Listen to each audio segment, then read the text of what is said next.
Hello, everybody. Hi. I'm going live tonight. Shauna's spilling the Presley tea.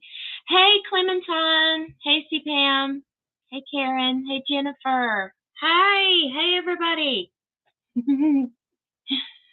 Oh, I'm glad I feel better and I'm back. I'm back. I hope everybody's doing well.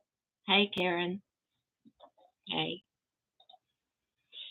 Yeah, it's been a rough patch, but I'm better. Ugh. And it's Friday. And we have a lot to talk about. We have a lot to go over. I'm going to do a show on the Stanleys tonight, just because there's something relevant going on. And some people, Elvis fans in general, have forgotten what damage that the Stanleys have done on Elvis's legacy over the years. Hey, Kristen. Hey, ya girl. I mean, there has been a lot of damage that's been said about him throughout the years, but the Stanleys have helped. They've spread all kinds of different things.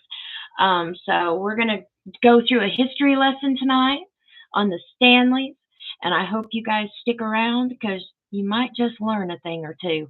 Hey, Tracy. Hey, Kathleen. Patricia. Gina. Hola. Buenas noches. I hope everybody's doing good. Hey, Ginger. Hey, Cheryl. Thank you. I'm glad I'm feeling better, too. It was pretty rough for a little while. Yes, it was. But, yeah, that's what we're going to do. We're going to talk about the Stanleys tonight. And I did watch the Priscilla movie, and I was giving you guys a bashing. But you know what? I thought to myself, wait a minute. It's a little waste of my time because this movie, Priscilla, didn't give any new information, okay? You might as well just watch Elvis and Me that came out in 1987. I decided not to bash it anymore because it's just trash. And I couldn't destroy my television, so I decided, you know what? Here's my review. So y'all grab a seat. I'll give you my review real fast and we'll get going. My review is this. I think that Priscilla was trying to get a money grab because of the Elvis movie by Baz Luhrmann. And I think that this movie was just a way for her to be relevant again. And it was just trash to me. So bashing it, it's just a waste of my time, you know? It just is. And it's a waste of y'all's time too, because you guys know that the movie is trash. I mean, you've watched so many different reviews, and it's just the same thing over and over and over again. It's trash. Cheryl, I need to know about the Stanleys. I don't know enough. Well, grab a seat, get some popcorn, because we're going to have a history lesson. I'm going to start with the basics. I'm going to read you one article after the next, and each article has been fact-checked, and you can look it up to the sources, but I'm giving y'all a history lesson. I'm really sick and tired of how the Stanleys throughout the years have been just making a name for themselves and sugarcoating what really happened. And you know what? Around here at the TC, at the Tenderly Loving Elvis Network, we don't sugarcoat things around here. We're not a donut factory. I'm not a candy shop. I'm going to tell you how it is. I'm going to tell you like it is. And I think that if you guys were in my position, you would do the same thing. So I'm just going to give it to you the way that I know. Hey, Steph. Love you too. Love you too, girl. I'm glad you're here. So y'all ready? I'm going to start this history lesson. But before I begin, I'm going to tell you something because, well, you can get in a certain amount of trouble with things being said, so I'm going to throw it out here and give it to you straight. This is for entertainment and educational purposes only, okay? Don't take things literal. Do your own research, but I have done mine. And if you guys give me a few and listen to what I have to say, I know that you'll get to the same conclusion about the Stanleys that I have over the years. But the only reason why I'm doing this video is a couple of people has brought it to my attention that not enough is said about them. They're coming out now saying that it was all perfect and hunky-dory, you know, living with Elvis, blah, blah, blah, blah, blah, blah, blah, and that's not the case. So I'm going to get to it, and I'm going to tell you how it is. And I know, Kristen, they've always been annoying. Hey, Catgirl Blue. Exactly. I'm not wasting my time on the Priscilla movie. And besides, I watched the rest of it while I was sick. That was not a very good thing. Between wanting to throw something at my television and cussing at it, I was done. I was done. I'm just like, I'm over it. I'm over it, guys. Steph, they're a waste of fresh air. Well, I wouldn't want to share air with some of these people after everything I've seen them do and say throughout the years. Kristen, it'd probably make you more sick. It kind of did. It made me sick in the mind. I can't wait for Shauna's movie to come out, The Stanley, 64 Years of Grifting. Oh, if only I could do a movie. Catgirl Blue, oh no, I guess you got sicker. It was terrible. It was terrible. Not just being sick, but watching the Priscilla movie while sick. It's just terrible. Hey, Chloe. Hi, LLN. Hi, Rainbow. Thank you. And Ginger. Okay. So I'm not quite sure my eyes are still bad. I know, Catgirl Blue. I need to go see my eye doctor. I just can't take off work right now. But I don't know if I want to read it on my phone or read it on the computer. Maybe it'd be best to read it on my phone because I can put it right up close if I need to. Okay, let's see here. So this is where I'm going to start. You're awesome. I love you, girl. Thank you so much. Rachel, thank you. Incredibly curious about Elvis. Hey, Shauna, happy Friday. Happy Friday to you. So anyways, this is where I'm going to begin. And I'll tell you where I get each and everything. This is a post that I got from, this is a post that I got a few years ago by an anonymous source on the I Adore Elvis, How About You Facebook group, okay?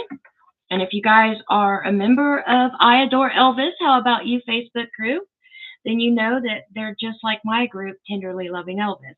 We debate, we do facts, we let people talk about all the girlfriends, all of everything. Why take things out, right? So this is where I'm going to begin. This is labeled The Wicked Stepmother. Devada Dee Stanley Presley, the wicked stepmother. The king never liked or trusted his father's second wife, and he proved to be a good judge of character. If Elvis was alive today, he may have been singing a new tune, Ding Dong, the Witch is Dead, because the woman branded his wicked stepmother died at the age of 88 in 2013 at her home in Nashville, Tennessee. Devada Dee Stanley Presley was the second wife of Elvis's dad, Vernon, and for the king, her biggest crime was taking the place of his much missed and beloved mother.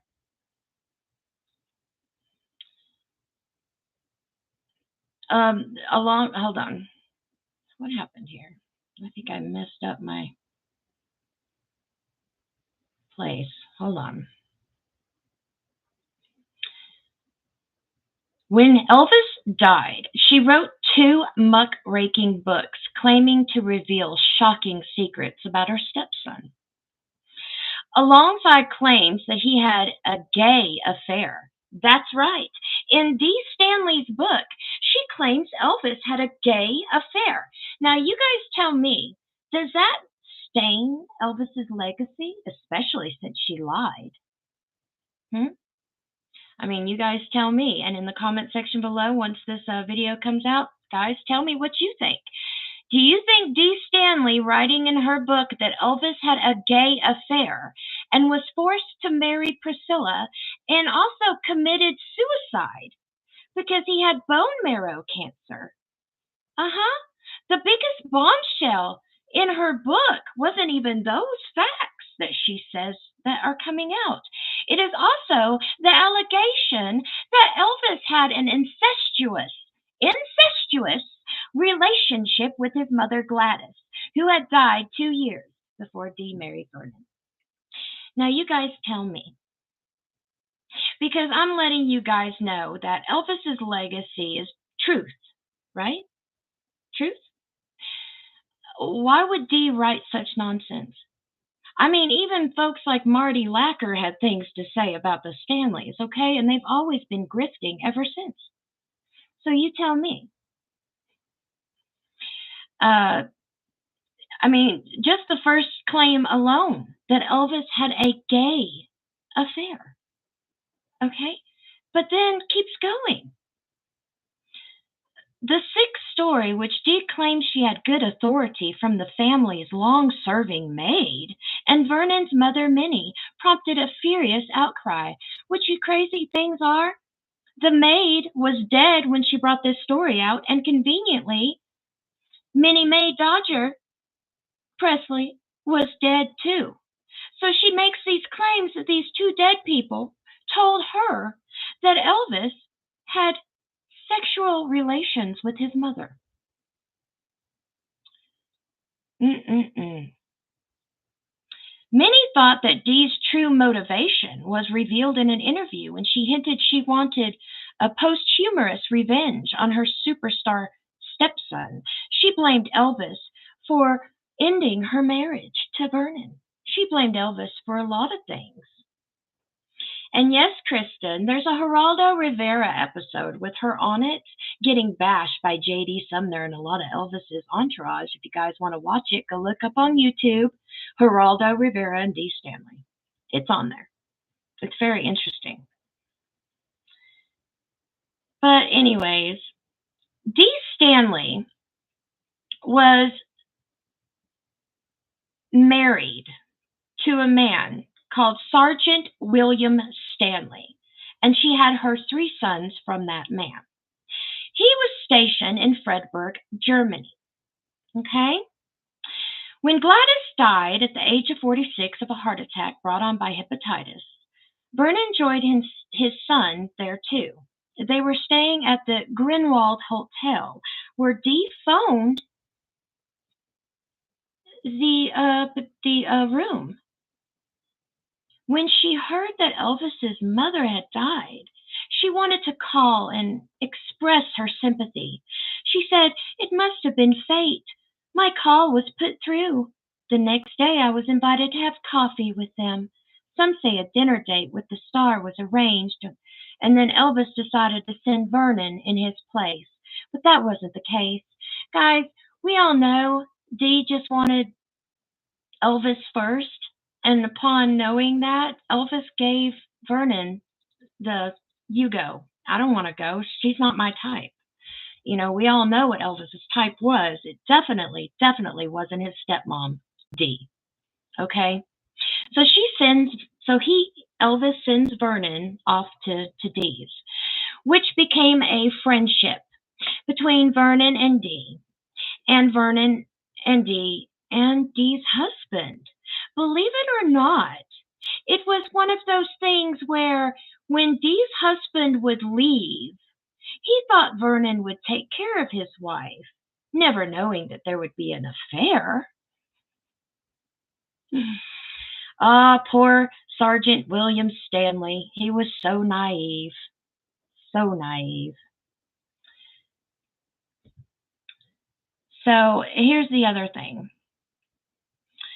When Elvis heard that Vernon was with Dee, Elvis flew into a rage that none had ever seen him do before. Of course, we know Elvis had a temper. Everyone does. We're human. But when they say that Elvis flew into a rage that they had never seen him before, they should have known that he was not happy between Dee and Vernon. So he said, my daddy should never even think about marrying so soon, marrying at all. And he didn't go to the wedding either, guys.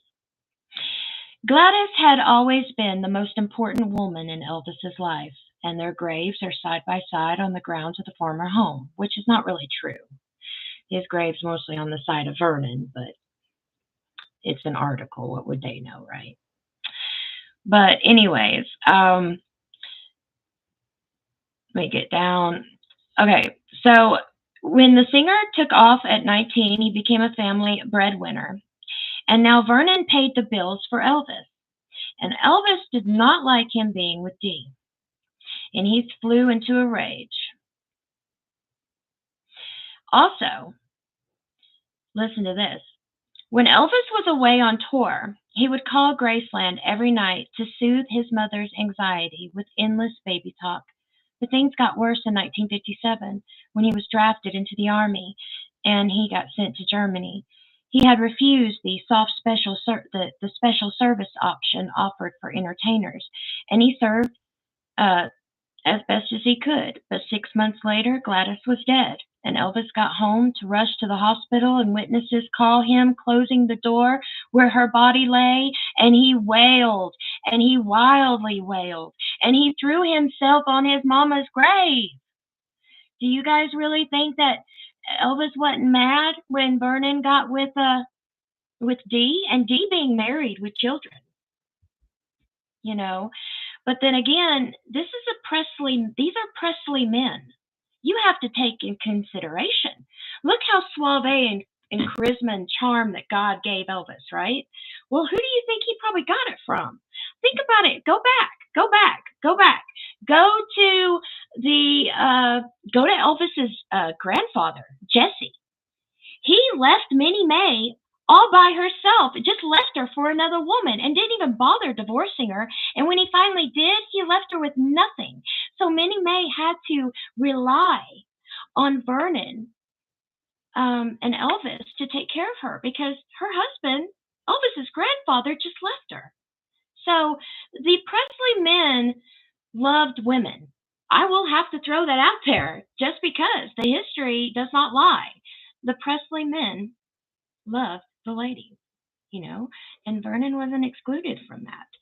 I'm sure he loved Gladys with all his heart. But what happens when you get a younger lady like Dee, all blonde and interested, and Vernon being missing his wife, being a widower? I mean, she did her play. There were 2 women in Germany that made their play. One woman in Germany, her name was Dee Stanley, and there's another woman that made a play in Germany. So she wasn't much of a woman yet.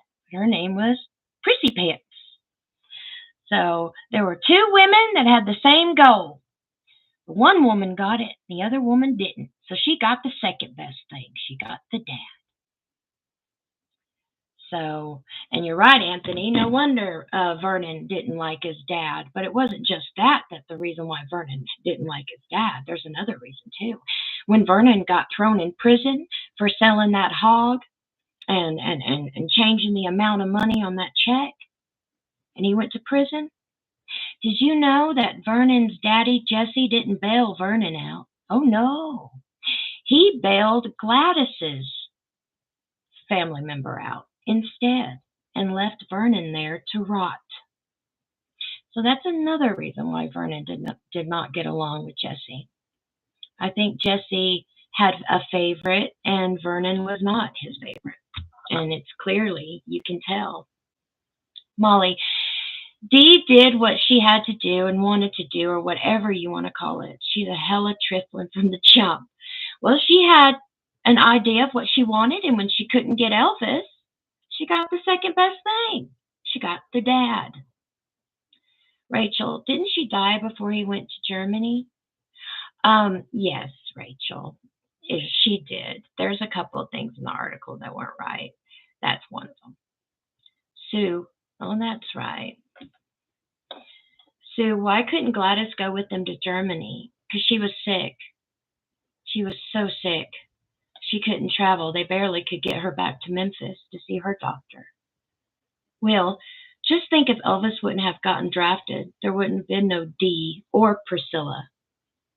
I know. That's a big thing to think about. If the timeline wasn't just right, if he hadn't have been drafted, those two wouldn't have been in his life whatsoever. So you're right about that, Will. Definitely. Ginger, Vernon's father was a jerk. Oh, yes. And when Elvis got famous in 1956, Jesse had to get on TV and say Elvis got his singing from him. Whatever. There's a lot of grifters in Elvis's family, and I think he figured this out. I think he did. There was a lot of grifters, and they're still running around. Still running around. So, yeah, I will have to agree with that. Okay, so I'm going to read you another article. And like I said, this is not new. This stuff is old. It's been going around for decades. This book that Dee Stanley brought out came out in the early 90s. In the early 1990s. Okay? So this stuff is not new. But it boggles my mind how many new Elvis fans and old Elvis fans take to the Stanleys like they're really Elvis's brothers. I don't think Elvis's brothers, well, at least one of them, shouldn't have said Elvis committed suicide. And it conflicts the Dee Stanley story of Elvis committing suicide because he had bone cancer. Really? Elvis was a Christian. He did not believe in taking of one's life. He knew what the price that would be. And you all being Christians would know what the price that is. What happens when you take your precious life that God has given you and you can't take the tribulations of what God has given you to take on this earth? You don't go to a happy place. So when this crap came out that he committed suicide, it was another stain, another mark on Elvis's legacy. So when they stand up and put on their Facebook post and do this and do that, that they've always been for Elvis's truth and legacy and blah, blah, blah, don't believe them. Don't believe them. Just because of what they have said in the past. Don't go by what their actions are. Go by what they say. Because they've said it. Because right now their actions are complete opposite of what they said in the past. And you're right, Ginger. Liars are a good word. It's a good term for these people. Liars. Just make up stories so they can make a buck, so they can sell a book. And it all started with the mother. And then the book started trickling down. So then you have Ricky writing a book, and then you have Billy writing a book. But I have more on that. So hold on. Let me see here. What's the next article?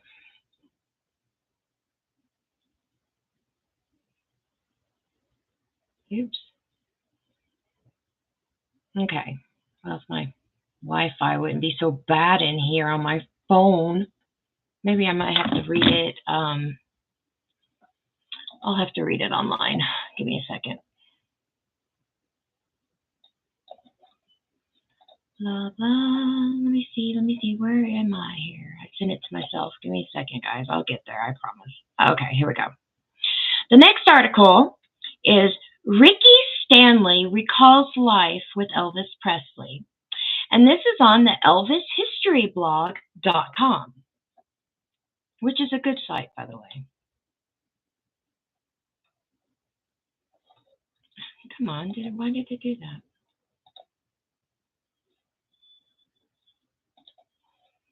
Here we go. It's saying it's a dangerous URL, but I don't know. Hold on. Maybe I can pick it up on here. It's like technical difficulties. Being live is so much fun. Okay, here it is. The stepbrother Rick Stanley speaks. Life with Elvis was truly sex, drugs, and rock and roll. The Stanley brothers, Billy, Rick, David, were never part of the Memphis Mafia, according to Marty Lacker. They were never a part of the Memphis Mafia. A longtime Presley aide and friend, Marty Lacker says, late in Elvis's life, the boys performed many of the services better known Presley insiders had done for years. But the Stanley boys were too young when they entered Presley's world to ever be accepted into the entourage of the good old boys that took pride in being called the Memphis Mafia. So when they say that, no, they're lying. They were never a part of the Memphis Mafia. When Vernon Presley met Dee Stanley in Germany during Elvis's army deployment there, her three sons were living at Virginia boarding school. One day in the spring of 1960, a big Lincoln Continental carrying Vernon and Dee pulled up in front of Breezy Point Farms after their mother introduced Billy, Rick, and David, ages 7, 6, and 4, relatively to their new daddy. The car whisked the boys to their new home in Graceland. There they lived for the most of the next 17 years. But you have to also remember, this was not a boarding school in Virginia, folks. They were in the foster care system. Seemed like the home that the Stanley boys grew up in wasn't a very good home.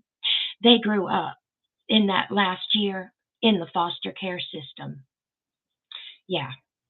So something must not have been good with Dee being a mother because her boys got put in foster care. And that's why, I think partly why she wanted to either get with Elvis or get with the next best thing, the father, was to take care of her sons, of course. You know, they don't have any money, or something's going on, or there's fighting, or there's alcohol drinking. Something's going on in this Stanley family that the boys got sent to a home, okay? And they had to sit in that home until Dee ringed Vernon in to marry her to get the boys out. So remember that. And remember that you heard that here, folks. Okay? Anyways, despite their long association with Elvis, his biographers have shown little interest in the three boys. See? Most of Elvis biographers don't show interest in the Stanleys. You know why? Because they know they weren't close. They keep saying they were, but even Elvis historians and biographers know that they weren't. But anyways, in his definitive Presley biography, Peter Guralnick details how Vernon's relationship with Dee Stanley affected Elvis, but he says very little about her three sons. Guralnick never quotes them, suggesting that he didn't interview them for his Presley biography. After Elvis's death, Dee and all of her sons published books describing their lives during the years spent with Elvis. Just a few years after Presley's death, Dee and the boys collaborated on a book called Elvis, We Love You Tender. In 1986, David came out with his own book, Life with Elvis. Billy followed several years later with Elvis, My Brother, an intimate family memoir and life of the king. Finally, Rick's Caught in a Trap, Elvis Presley's tragic lifelong search for love, came out in 1992. Plus, the Stanley boys got saved by God, accepted Jesus Christ into their heart as their personal savior, and decided to travel across the schools of the small towns of the USA to preach against sex, drugs, rock and roll, and Elvis Presley. I remember. You know why? Because they came to my school. And when they were done talking, they wished they hadn't, because I was the girl to stand up and tell them they have no idea what they're talking about. That was me. I'm proud of that. So here they are traveling the country, talking about how Elvis made them drug addicts. Oh yeah, they blame Elvis for their drug addiction. Yeah, drug addiction happens at home. Maybe Dee and Vernon should have paid more attention to the boys. Okay? But they did. They traveled across the country in schools, teaching teenagers to say no to drugs, sex, and rock and roll. And I didn't like any of what they were preaching. None of it. And of course, they probably didn't like me none either. But I couldn't let them stand up and say all those things about Elvis, and Elvis was not there to defend himself.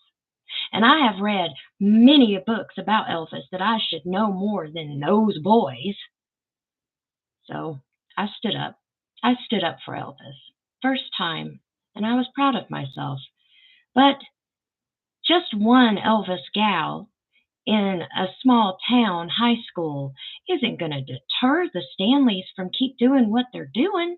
Oh no. Oh no.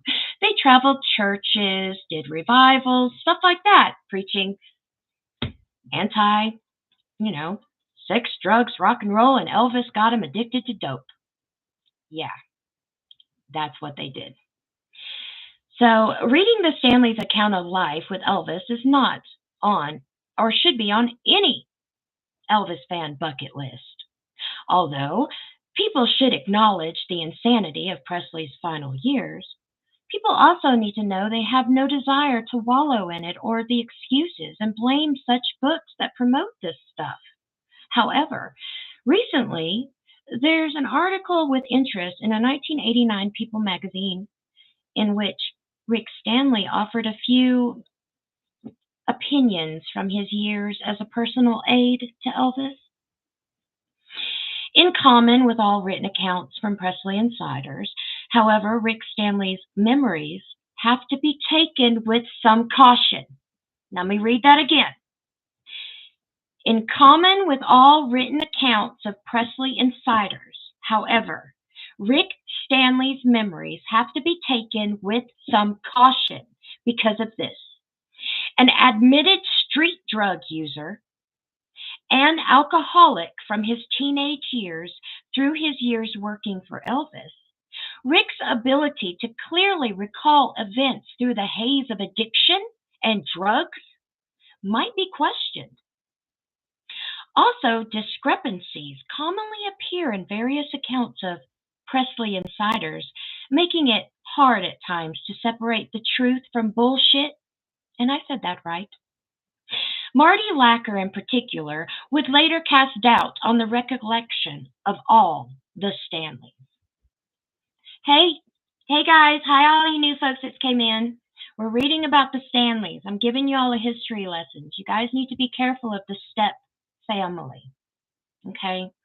Dee's not here anymore, and I don't think there is one other, but there are two left, and they keep just grifting off Elvis's name, and it's just ridiculous. And Marty is the best Memphis Mafia guy, in my opinion, because he told it like it was. In my opinion, he told it like it was. He didn't sugarcoat it for anybody. With that in mind, let's see what Rick Stanley recalls in his People article in 1989 on the 20th anniversary of Elvis's death. First, he describes first meeting Elvis at when the big Lincoln Continental pulled up in front of Graceland. Elvis was standing over by the record player listening to records. He walked across the room, and I know the first time I met this guy, he's different. He really rattled me by picking me up saying, "These are my little brothers. That's just the way I'm going to treat them." You guys really think Elvis did that? He's mad at Dee, and he's furious at his father for even accepting Dee. Do you really think he would do that? When he went outside the next day, Rick, being just 7 years old, said the yard was full of cats, dogs, ponies, scooters, bicycles, tricycles, and swing sets. That Elvis had bought everything for the boys. He also remembered many evenings of throwing the football around at Graceland backyard with Elvis. "I felt very much at home when I was at Graceland," Rick recalls. "We lived with Vernon in a house next door." In 1971, Elvis asked Dee to let 17-year-old Rick begin working for him. To convince her, Elvis promised he would have a private tutor for Rick for schooling on the road. Marty Lacker claims that Elvis brought Ricky into the entourage not out of love, but convenience. And because Vernon asked Elvis to put Ricky on the road with him because Ricky was on street drugs really bad, and they thought getting Ricky into helping Elvis on the road would get Ricky off of street drugs. Now, we've talked about Elvis and his prescription drug use. That's prescriptions written by doctors. We're talking about street drugs, folks. Okay? Street drugs. And Elvis was very against street drugs. If you did a street drug even near Elvis, he would kick you out and he would never accept you back in. That's how he was. So he accepted Ricky on the road with him to help him. And he did that as a favor to his dad, Vernon, because Vernon knew Ricky was bad on street drugs. Okay? So remember that.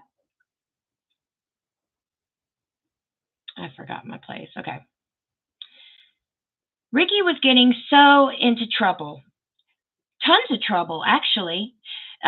People in Memphis, the police, all of them knew Ricky. He put himself in lots of situations, let me just say. Even Sonny and Red West had to get him out of a doozy once, all because of street drugs. Yep. And that may have been what Elvis had in mind, to watch after him, you know, because he did care, and it was a favor to his dad, and he didn't want Ricky to do street drugs anymore, so he thought bringing him on the road with him would help him get off of it. Wrong. Made it worse. Yep, made it worse. But the Stanleys would be Elvis's drug runners. And we're talking prescription. That's right. That may have been what Elvis had in mind all along. On Rick's first tour, Elvis revealed the name of his tutor. "I'm the teacher," Elvis told him. "I'm going to teach you everything you need to know. And by the way, what you see in here on the road, you don't say nothing about at home." You know why? Because Rick recalled a rainy night on the tour when Elvis tested the boys' street smarts. It started when Elvis called Rick in the dead of night at 4 a.m. in the morning and told him he wanted a cheeseburger. "Hey, Rick, you go get me a cheeseburger." It was December, freezing weather. "Where do I get them?" he asked Elvis. "That's your responsibility, son. You find out." I called the bellman. He didn't know. So I literally got out in the streets of D.C. to find a place at 4 a.m. in the middle of this freezing weather. I put the cheeseburgers inside my coat and ran all the way back to the hotel. I get upstairs, go into the room. I pulled the cheeseburgers out of my jacket and handed them to Elvis. And he said, "I don't want them. I was just checking you out to see if you could do it." I guess he didn't have Hamburger James at that point, so he had to use Ricky.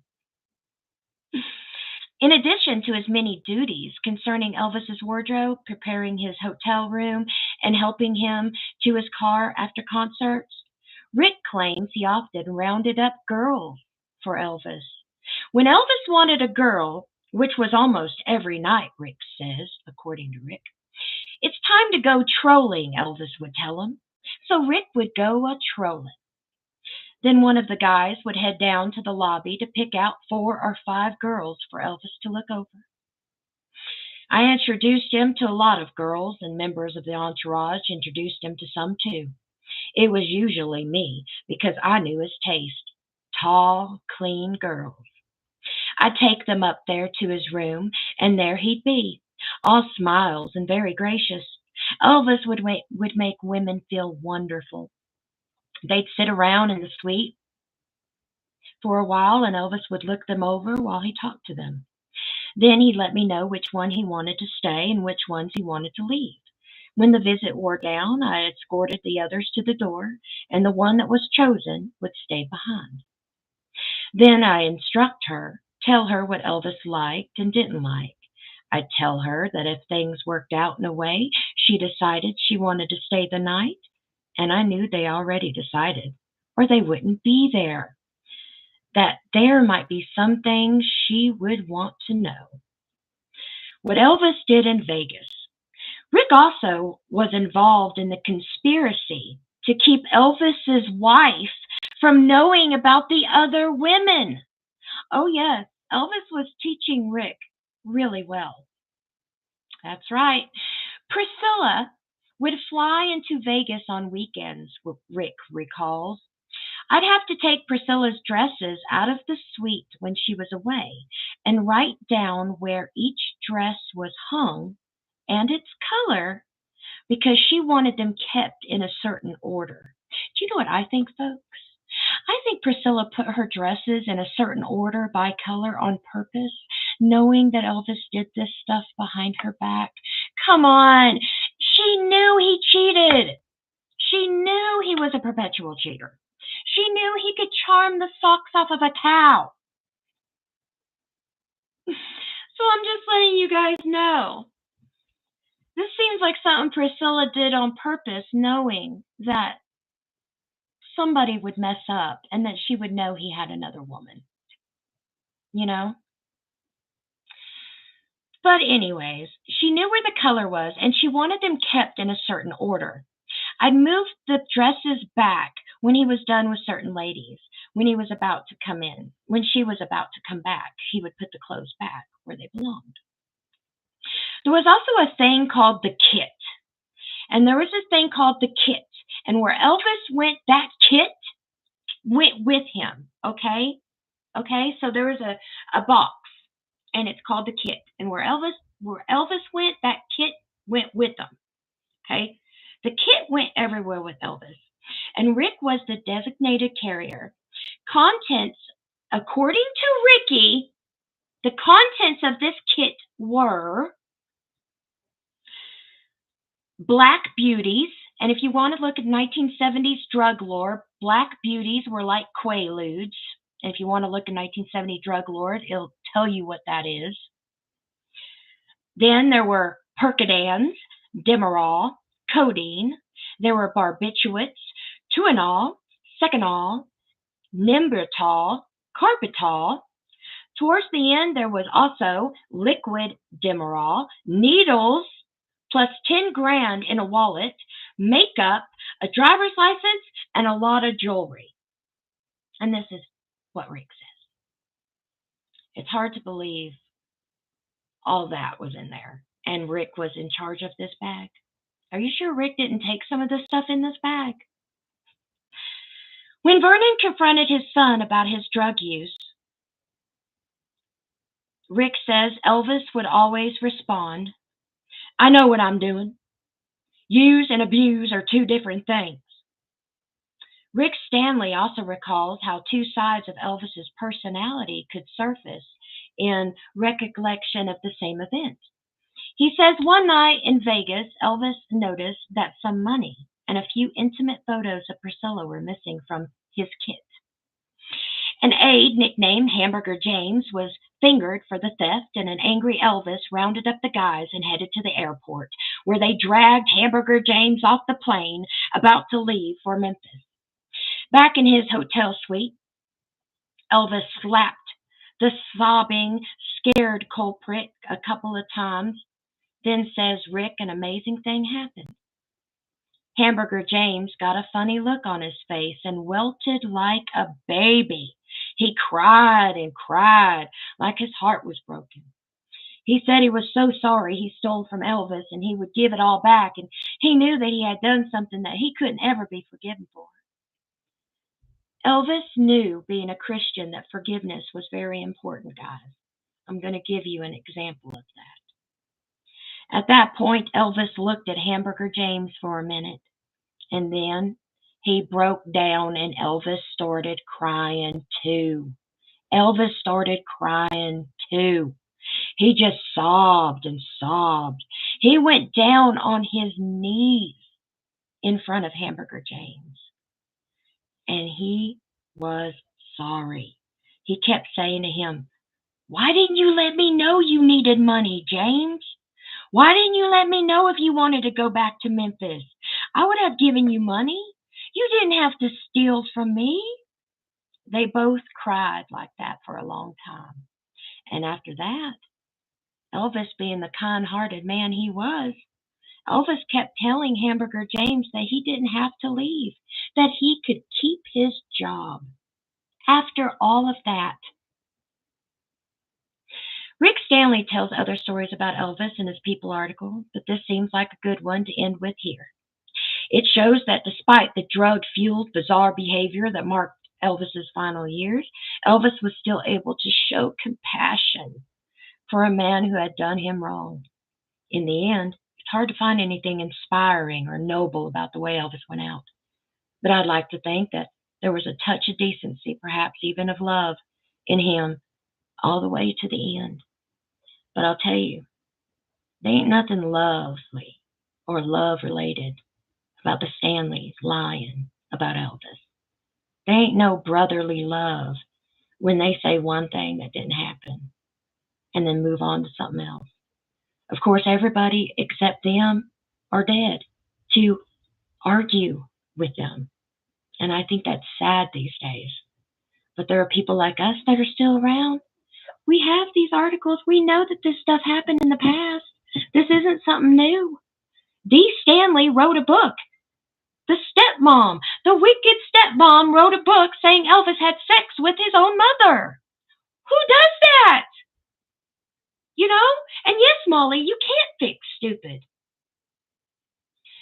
And Tracy, the only reason why Elvis held on to those risque photos of prissy pants is they were his. He could do what he wanted. They're his photos.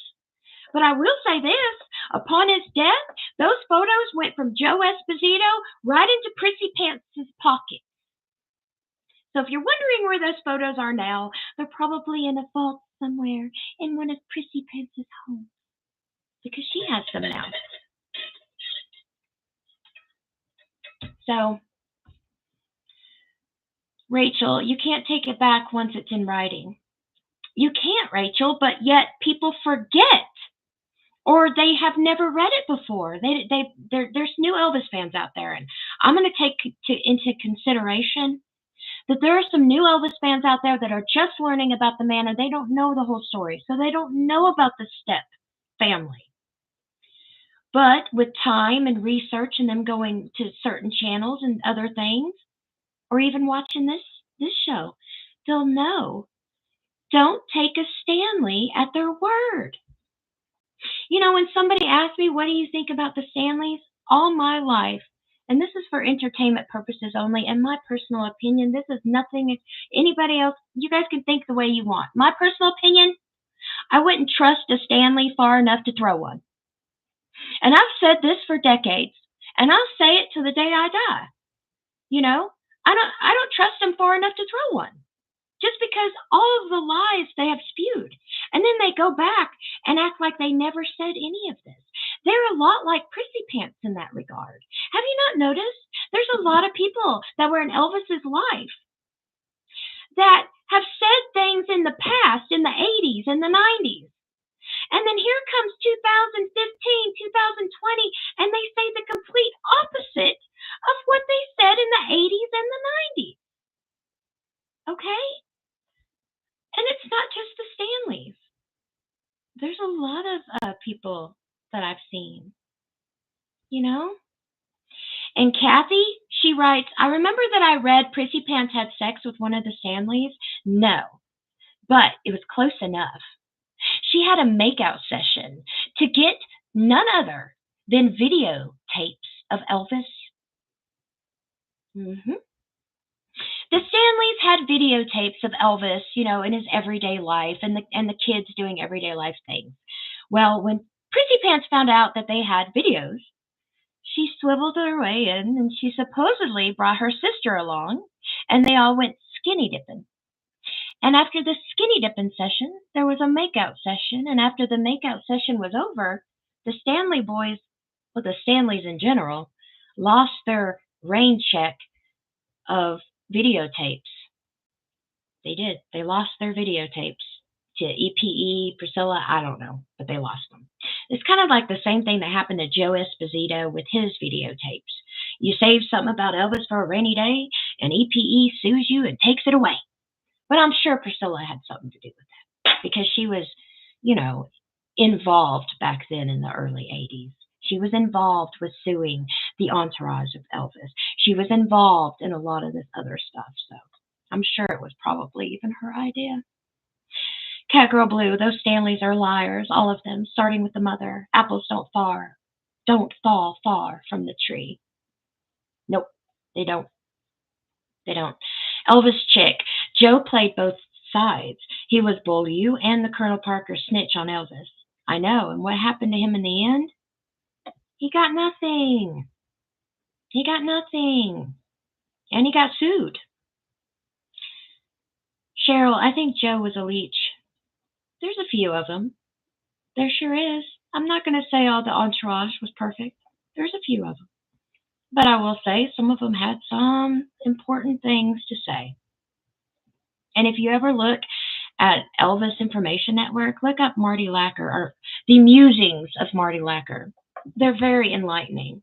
Marty tells it how he thinks it was. And to me, it's pretty spot on and comical all at the same time about what he felt. And if you'd like, I can read you an article from that, just so you know what Marty Lacker thought. So let me see. Was it this one? This could be it. I think this is it. Hold on.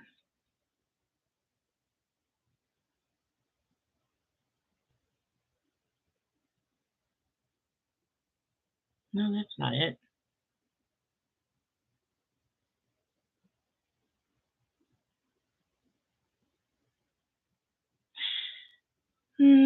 Well, I thought I had it, but I don't. But if you guys want to go on elvisinformationnetwork.com, look up the musings of Marty Lacker, and he writes all kinds of things about the Stanleys, prissy pants, entertainers being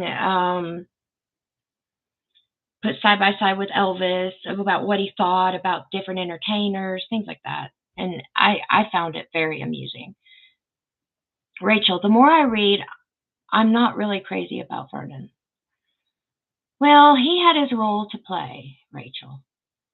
I mean, he might have been lonely, and Dee was younger, and Dee was probably playing him for the fool, just like Prissy Pants and her family was playing Elvis for the fool.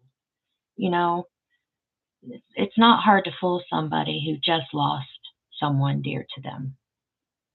It really isn't. And that's exactly why Prissy Pants got in the position she got in. Elvis just lost his mom and got sent to another country. So he talked to Prissy Pants. And according to her, she even states in an old article, and I'll get it for you next week. I'll read it to you. Prissy Pants states in an old article that she reached out to Elvis, and Elvis reached out to her when his mother died because he was vulnerable. He was hurting so much. He revealed to her things that he never told anybody else, telling her how he couldn't stand Dee Stanley trying to get Vernon. He told her all kinds of things. And she said, quote unquote, Gladys, Elvis's mother, was the love of his life. Quote unquote. Prissy Pants says Elvis's mother was the love of Elvis's life. I wish we could throw that in her face, guys. I would throw that in her face in a heartbeat so she can't be buried at Graceland. She said it herself, folks. Gladys Love Presley was the love of Elvis Presley's life. Yes, she said it herself. Olivia, I understand, but I know because my father, who was Baptist minister, a few things you mentioned were around the truth. It is, Olivia. I grew up in the Baptist faith. Maria, Billy Stanley wrote a book, The Faith of Elvis. He had nothing but wonderful things to write about him. I understand that, Maria, but you have to put into consideration these guys were drug-fueled, how much of their memory was really there, and also for the fact that was what he said the truth? Was what he said the truth? It's up to you guys to discern who you like and who you don't like in the Elvis world. But it's my place to warn you about certain factors and issues. And my issues are the stuff that they've said about him in the past, Maria. I don't really care about the Faith of Elvis book, just because I know what he said about Elvis in the past. So that's my point. He could write a book tomorrow glorifying Elvis, but that's not going to deter me and take away my frustrations with Elvis's legacy that he's tainted with some of the stuff he said in the past about him. Do you see my dilemma? Elvis chick. I respect Marty because he told the truth about Beaulieu. He continued to do so until he died in 2017, and I respect him for that as well. Not just about Beaulieu, but about everything. Ginger, poor Elvis. He was surrounded by users. Users and abusers, you know? Catgirl Blue, it's right. It's called Ask Marty, not the musings of Marty. My bad. It's called Ask Marty. But if you go on ElvisInformationNetwork.com, you'll find him. Rachel, I think Gladys had to work and Vernon was a little lazy. Oh, a little? What about a lot? Vernon was a lot of lazy. Elvis wouldn't have had anything if it wasn't for Gladys. And that was just the whole amount of it, which boggles my mind. Get this. I'm trying to remember here. So Vernon didn't work much. Gladys worked her butt off until her fingers bled. The community hungered around Gladys and Elvis. They didn't really care much about Vernon. Vernon had to leave Tupelo for Memphis because the town of Tupelo didn't accept Vernon anymore after he got out of prison. So they had to leave because he couldn't find work. And when he couldn't find work, they went to Memphis. So it was a spiral of him not working. Then Elvis got older and he was the breadwinner. But the thing is, he made Vernon his power of attorney. He made Vernon be the person to pay Elvis's bills. So Vernon was allowed to pay Elvis's bills. But what I don't get is, if Vernon wasn't ever the breadwinner, why did Elvis make Vernon be the payer of the bills? Why did he do that? I have not figured that out yet. I'm still searching to figure it out, but I haven't figured out why he gave Vernon that privilege to pay Elvis's bills with his money. Barbara, now Billy is bragging. I'll get Barbara. I'm going to get to that. Patty, Marty saw right through Priscilla. He knew she was nothing but trouble, and he told the truth about her. He sure did. Elvis chick, and Beaulieu couldn't handle Gladys, and Lisa Marie was the love of Elvis's life, not her. Bingo. I think it's been a resentful thing just all these years. She resented her daughter. She resented Elvis. She resented it because she couldn't get to the love of his life. When the love of his life was Gladys, and then it was Lisa. And Priscilla just couldn't get that. Olivia, he got busted. Anthony, the ones in Elvis's life that I dislike the most are Scylla, Dee Stanley, and the Colonel.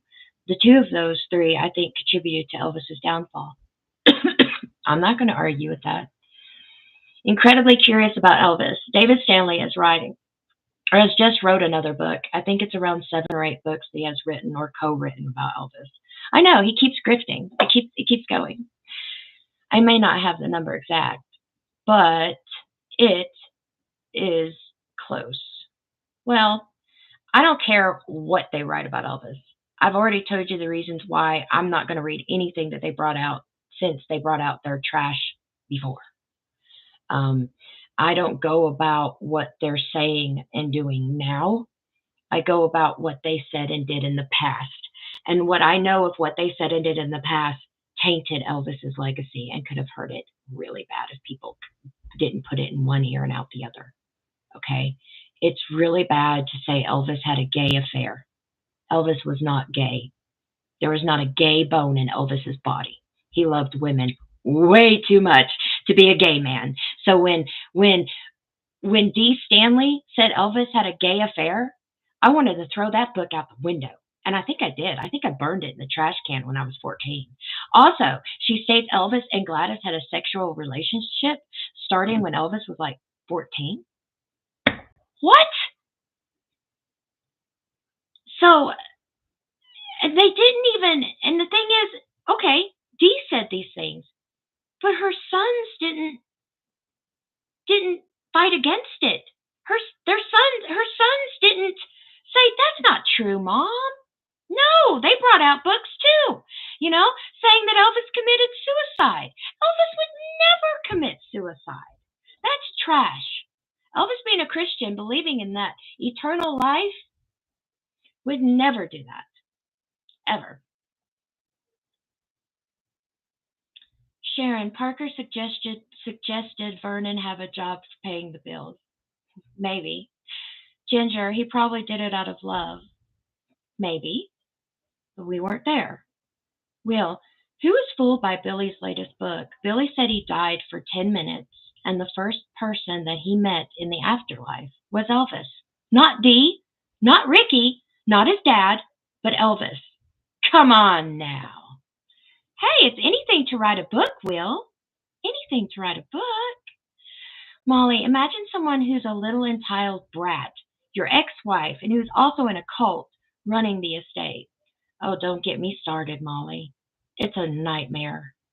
Just to think that Priscilla, knowing that Elvis was a firm believer in Jesus Christ, decided that she would put her daughter, and she said this herself in 1981, I think in Home Journal, or 1979 in Home Journal magazine. I think it was 1979, Home Journal magazine. She says, quote unquote, I want to put Lisa in a religion. I want to put her in a religious school. I want her to follow religion, probably the religion of science. Excuse me? The religion of science? She wanted Lisa to be religious, so she puts her in religion of science? I give up on Prissy Pants. Oh my gosh. I just to condemn your daughter to a cult is, I'll never forgive her for that. Lisa could have been a Christian like her father if she was put down the right road. And she wasn't put down the right road. She was put on a road of destruction. Put on the road of destruction by her own mother. Her own mother.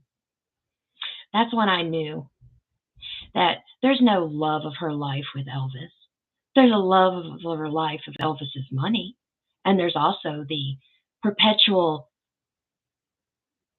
revenge she's been pulling on him throughout the years that no one sees. And some people see it, but not as many as I thought. If you put your own daughter in a cult, knowing that your husband wouldn't have agreed with that, and you did it anyway, just because, out of spite, one that she didn't even practice herself. If you remember correctly, guys, Lisa Marie got to an 8. 8 is the highest you can be. And according to Lisa, her own mother wasn't even a 3. So you put your daughter in a cult, she becomes an 8 in Scientology. But you, being the mother, can't even do it yourself and only get to 3. That told me right there, again, that Prissy Pants was just in on it for revenge. She didn't love Lisa like she should, and that's my personal opinion. I mean, you might think differently, but I think if you guys are here on my channel, you guys feel the way that I do. There was something bad. Something was not up with all of that. All of that. There was something wrong with it, and it breaks my heart. And yeah, Catgirl Blue. She would drop her off at Scientology because she had to have a career in acting. She would drop Lisa Marie off. Here, you deal with her. Who does that? I have dropped my son off many, many places, and he's 10 now. I never put him in daycare because, I wanted to be a home mom until I couldn't anymore. But dropping him off at school, dropping him off at friends, dropping him off at family, I have never said, even on my most frustrated days, here, you deal with them. You're a mom. Aren't you supposed to deal with them? They're your children. You give birth to them. I think Lisa was just a meal ticket for her. And that's another of my personal opinions, okay? I think Lisa was a meal ticket for Prissy Pants. And I think that Vernon was a meal ticket for Dee Stanley, for her 3 boys, of course, because someone had to take care of their children. Elvis Chick, you're right, Shauna. Ginger, you're right, Shauna. It's just, I wish I wasn't right. I wish it was complete opposite of what I just said. I wish Lisa had a great childhood. I wish she was never put in that cult. I wish that it wasn't a road to destruction. But that's not the case. Priscilla did these things, just like Dee Stanley did these things, just like the Stanley brothers did these things. And they continue to do so. Yet people are still on their side. Do they forget so easily of what they said about these people, of what they did to Elvis?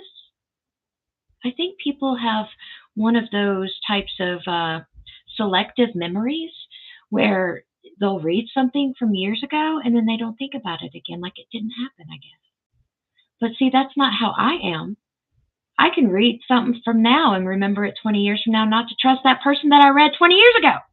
But that's how I am. That's not maybe how others are, but that's how I am. If I read something bad about someone and it's true, I'm going to remember that.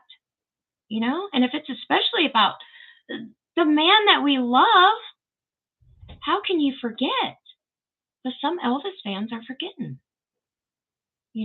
Go to that Facebook group from the Stanley called Hound Dog Racing. It's been very interesting what he's been posting lately. It's just really interesting of what he's posting now. Yeah, I'm going to show you. It's been a whole week of this, and I got this idea from a friend of mine. You know who you are. But if you go on Facebook and you look up Hound Dog, which he has to use Hound Dog, another Elvis name, just to get his racing company popular. Use a name of Elvis's song so his racing company can be popular. Still using stuff of Elvis's to be popular. But if you go on Hound Dog Racing, you'll see all the stuff he's been posting lately. So, okay. So here he goes to Graceland on a VIP tour, right? And he gives a few unofficial tours to people. And he thought it was so superficial, that it was so important to him, that he thought to himself, one more comment about last week's VIP tour. As I said earlier, this was probably the best time I had touring Graceland. I was a little hesitant at first because I'd never been on a VIP tour. I thought there would be a tour guide sharing that they've been told to say at each stop. I was wrong. There wasn't any guide. They let you walk around at your own pace. Everyone in our group wore the headsets except for my friend James Marlowe and Sal. But when the people in our group heard me talking, I've been told I talked a little too loud. Laugh out loud. They asked if they could follow me around and listen to my stories. Of course, I said, you can. By the end of the tour, we had picked up several other fans who happened to be doing a regular tour, which, see, they got caught in a trap. Because if it were me and I was doing a VIP tour of Graceland, I wouldn't need the Stanley brother to tell me anything. But anyway,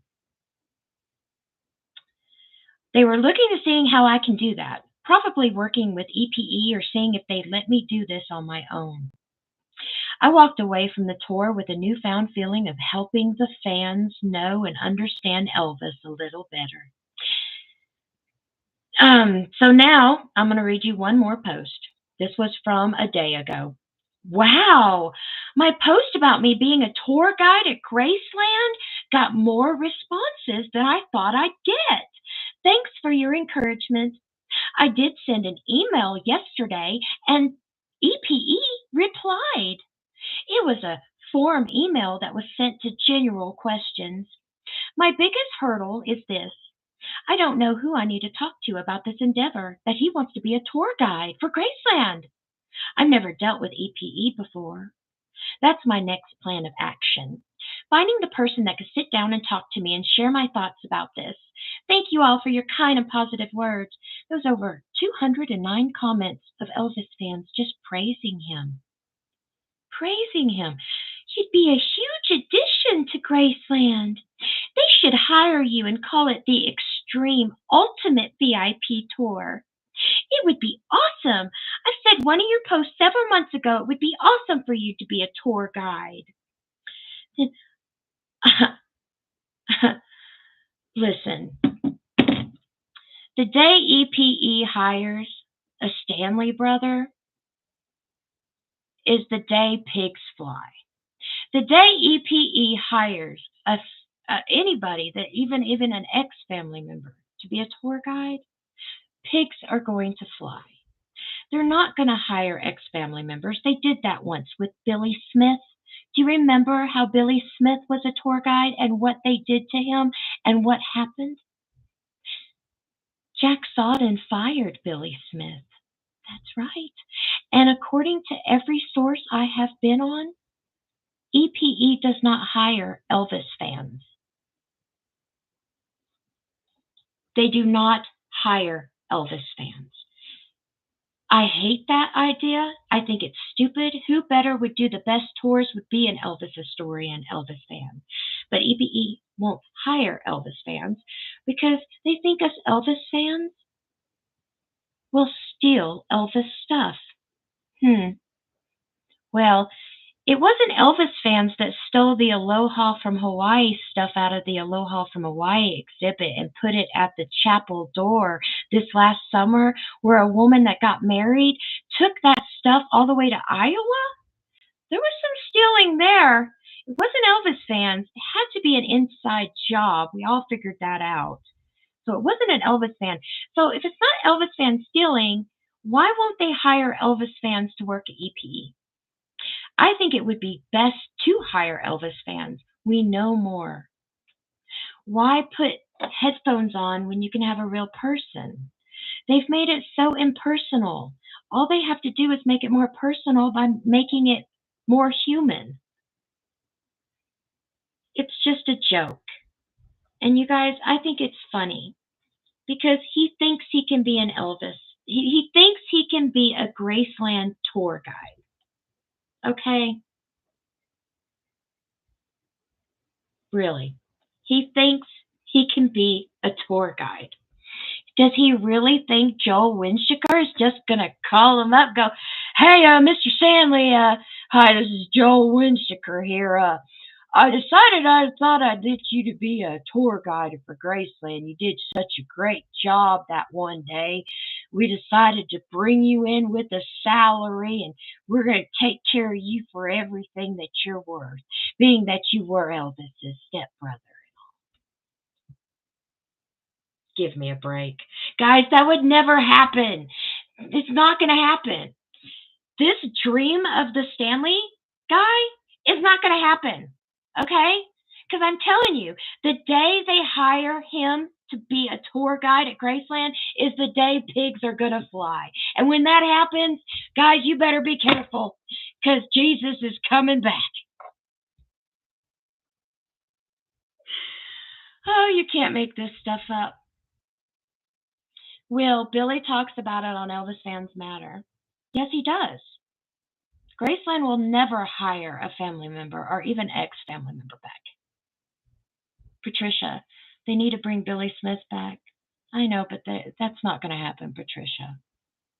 It's not going to happen. Olivia, the Stanleys would prank call neighbors to bring certain items and leave it on the property and walk away. Hey, I've heard pretty much. I could say I've heard pretty much all, but hey, you can give me some new stuff. I don't mind.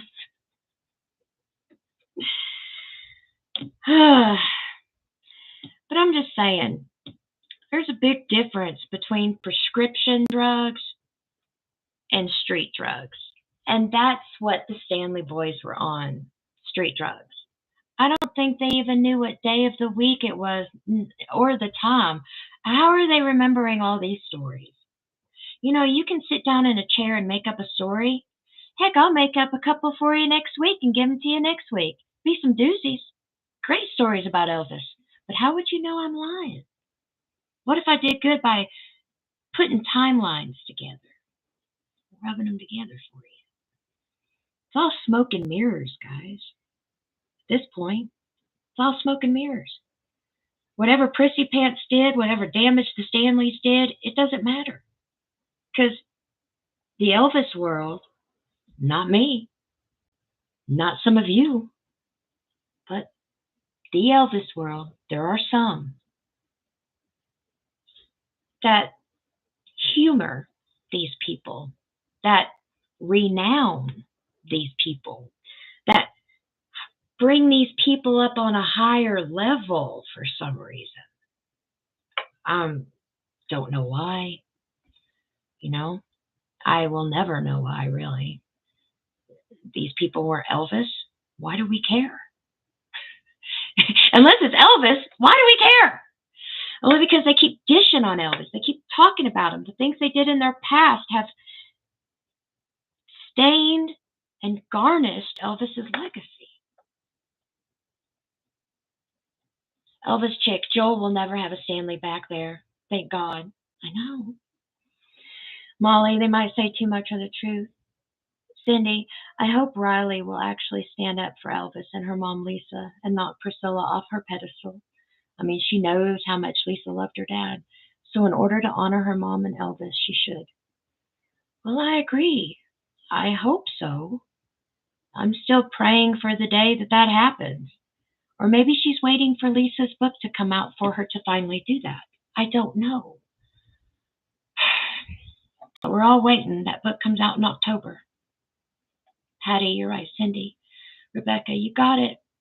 Elvis, what I can't stand about the Stanleys most is because they always say, my big brother Elvis. Elvis never called them his brothers. Well, according to the entourage, not really. Molly, the family members working at Graceland might tell too much truth. Or they could lie. I mean, Stanleys are known for that. What makes you think they're telling you how it really was?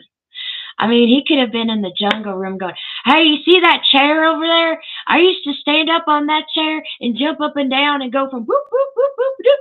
And people would laugh and laugh, ha, ha, ha, ha, just to make up a story. I've noticed this throughout the years. They sensationalize Elvis stories. They'll tell you an Elvis story. There'll be some truth in it, but they sensationalize it. They make it more than what it really was. Just to sell a story. Just to sell a story. So guys, be careful out there who you friend. Be careful out there who you put on a pedestal in the Elvis world. Because I'm letting you guys know, these guys don't deserve it. I'm not even sorry to say this. They don't deserve it. And this is just my personal opinion. You know, you guys can come up with your own conclusions, and that's what I like about my shows. You guys listen to me, and you guys do your research, and you come up with your own conclusions. Don't always go by what I say. But I'm convicted tonight to tell you these things because I've heard this stuff my whole life, and yet here we are again at him wanting to be a tour guide just because he was there for a VIP tour. Really? So be careful who you lift up in the Elvis world, folks, because they don't deserve it. Far from it. Will, Elvis chick, David's show is called My Brother Elvis, An Evening with David Stanley. Yeah, it's like the same thing as An Evening with Priscilla. It's so stupid. It's bogus. Let's make money off of Elvis. Let's do that. Let's make money off of an evening with me talking about him. And you don't even know if he's telling you the real stories. He could just be making it up like Priscilla's been doing lately. And that's a story I've never told anybody else ever before. Like what she does. Molly, I do not like nor believe the Stanleys. Good, you shouldn't. their track record for telling the truth is not very good. Yet people forget about this. That's why we needed the history lesson tonight. I saw that he wanted to be a tour guide, and then I see the new book coming out, and I remember everything that they ever had said about Elvis since 1980. And it takes everything that they're saying now about him. So I don't trust them. I never have. And I never will. And if you guys were smart Elvis fans, you wouldn't either. Patty, too many lies in the Elvis world makes me see red. Well, it's any way to make money. You know, Elvis is a gimmick, right? They got to make money off that gimmick. They got to do what they got to do. The thing is, the cost. What's the cost? At what cost? You know what the cost is? Elvis's legacy's expense. The expense of Elvis's name. And even Elvis said to people, you know, his name was everything to him. And Lisa took that to herself when when Lisa took over, she put that in her heart, that her father's legacy was everything. And until she died, until her dying breath, she wasn't going to let anybody tarnish his legacy. And she didn't. The thing is, she's not here anymore. And there's a few others that aren't here anymore that were telling the truth too. So you guys have to be careful who you put on a pedestal in the Elvis world, because these people will lie, make up stories, make themselves relevant, put themselves in other people's stories, and it's just ridiculous. You guys need to be more careful out there. Cheryl, I can't recall which one of them was supposed to be on duty when Elvis passed.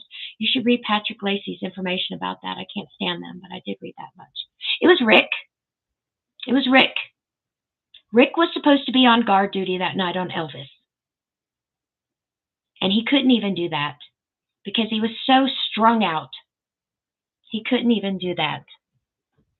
So I already know who it was. And, you know, I don't think he looked after his brother's keeper, did he? He didn't look after his brother so much, did he, for someone being so important? So be careful out there, guys. Of course, he says different stories now, but a lot of us historians know better. Rick was on duty that night. Rick was sleeping on the job. And what happened? What happened? Patricia, it seems like they were all jealous of Elvis's fame because he was huge and still is. Jealousy, money. Money's the root of all evil, you know. Money talks. Oh, I'm skipping some of you guys. I'm sorry. Will, David is getting paid $150,000 a year by Westgate to do one show a month about his brother Elvis, and he has a suite in the 29th floor room, a board part of contract. If that ain't a grifting, what is? I'm telling you, $150,000. He makes more in a year than my whole family does, and he only has to talk about Elvis one night a year.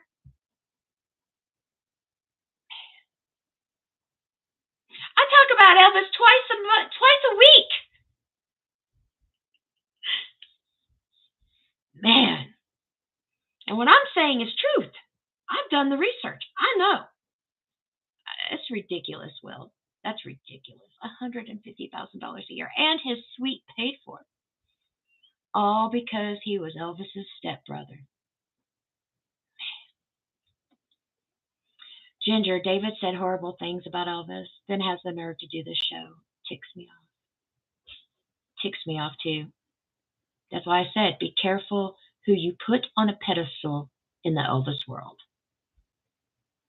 Molly, yeah, Elvis, the product, right? Bullshit, our boy dealt with. Yeah, he's a product. Not to us.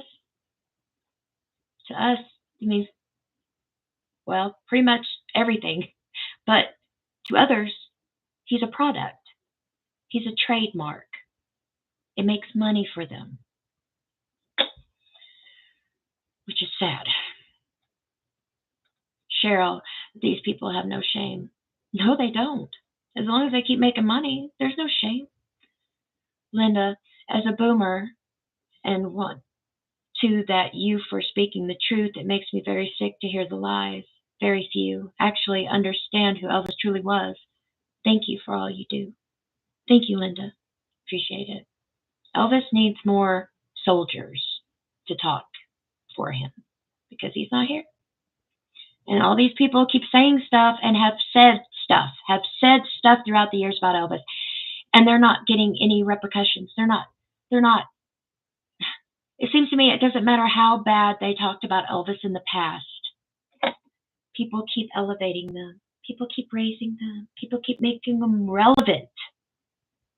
And it's just so hard to take in that this is going on. Anthony, Shauna, did someone decades ago destroy an Eldorado that Elvis gave one of them Stanley boys because they saw Stanleys as leeches to Elvis?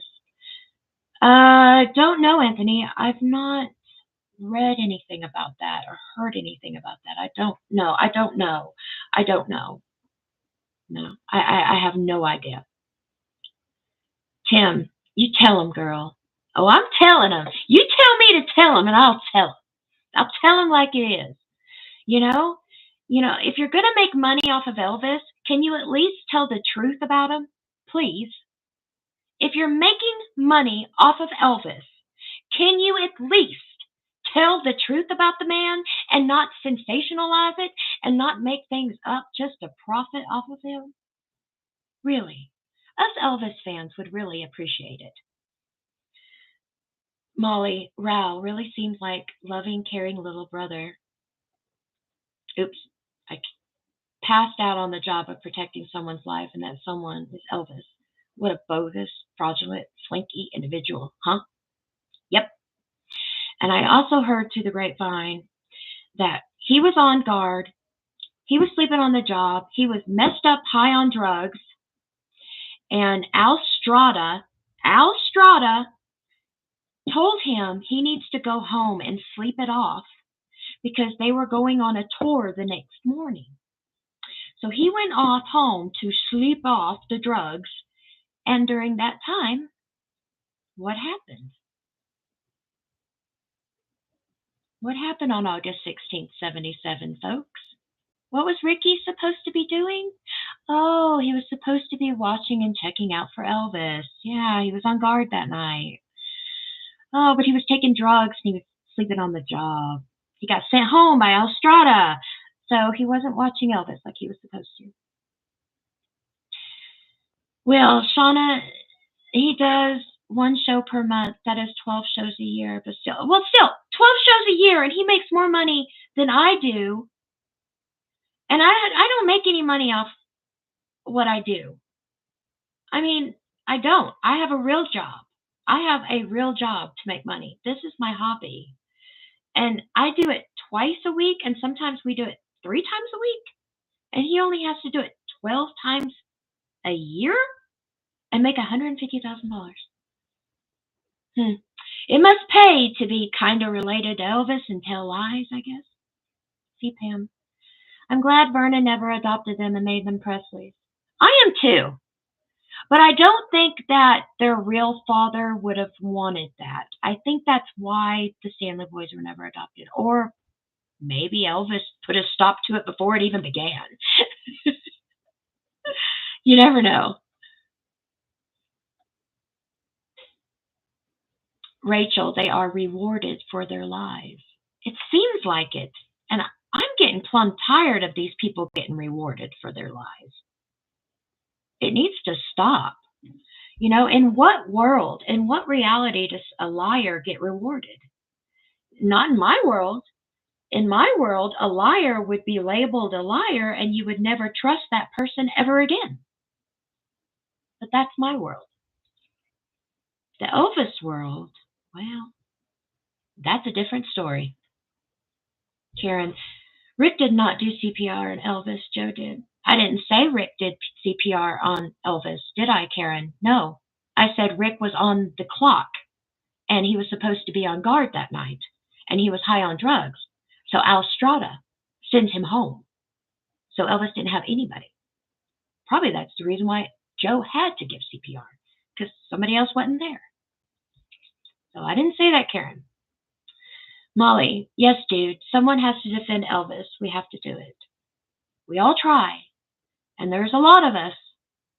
But I wanted to do this history lesson for you guys because so many people out there are just hook, line, and sinker in these tall tales and stories from the Stanleys. They're not remembering what they did in the past. That's what's important. Elvis did not have Elvis did not have sex with his mother. Elvis did not have a gay relationship with another man. And Elvis did not commit suicide. Those are 3 lies I will never forgive the Stanleys for spreading.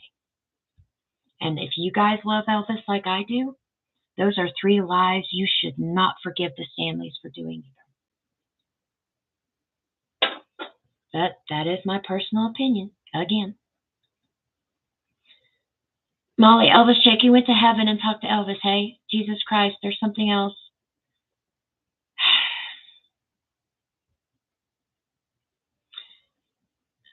Jackie, I came in late. What did the Stanleys do? Well, Jackie, you came in pretty late, darling.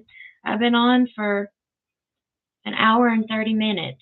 So in order to find out what the Stanleys have done throughout the years, you're going to have to watch this show all over from the beginning, sweetheart. I'm sorry, Jackie. I wish I could tell you all right now. I'm about to go in a little bit.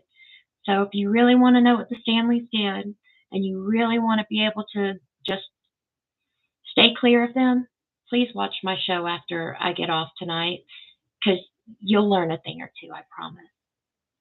Molly, that's hilarious. Sorry, that's hilarious. I'll check it out, Elvis chick.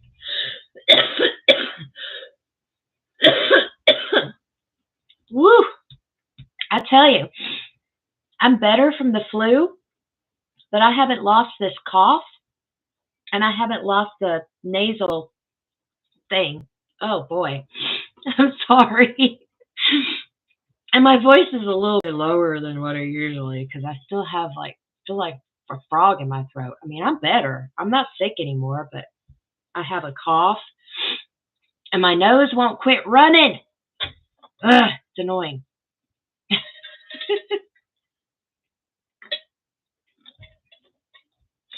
And I don't think the Stanleys were permitted at the funeral either.